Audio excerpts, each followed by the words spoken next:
ಭಾರತದ ಪ್ರಜೆಗಳಾದ ನಾವು ಭಾರತವನ್ನು ಸಾರ್ವಭೌಮ, ಸಮಾಜವಾದಿ, ಜಾತ್ಯತೀತ, ಪ್ರಜಾಸತ್ತಾತ್ಮಕ ಗಣರಾಜ್ಯವನ್ನಾಗಿ ರೂಪಿಸುವುದಕ್ಕಾಗಿ ಭಾರತದ ಎಲ್ಲ ಪ್ರಜೆಗಳಿಗೆ ಸಾಮಾಜಿಕ, ಆರ್ಥಿಕ ಮತ್ತು ರಾಜಕೀಯ ನ್ಯಾಯವನ್ನು ವಿಚಾರ, ಅಭಿವ್ಯಕ್ತಿ, ನಂಬಿಕೆ, ಧರ್ಮ ಮತ್ತು ಉಪಾಸನೆಯ ಸ್ವಾತಂತ್ರ್ಯವನ್ನು, ಸ್ಥಾನಮಾನ ಮತ್ತು ಅವಕಾಶಗಳ ಸಮತೆಯನ್ನು ದೊರೆಯುವಂತೆ ಮಾಡುವುದಕ್ಕಾಗಿ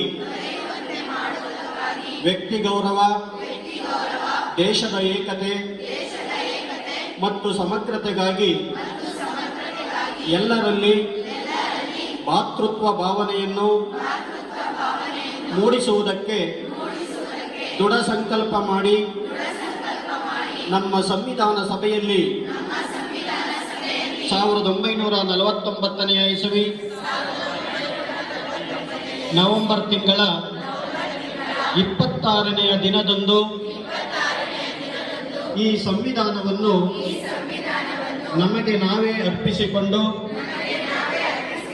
ಅಂಗೀಕರಿಸಿ ಶಾಸನವಾಗಿ ವಿಧಿಸಿಕೊಂಡಿದ್ದೇವೆ. ಎಲ್ಲರಿಗೂ ನಮಸ್ಕಾರ.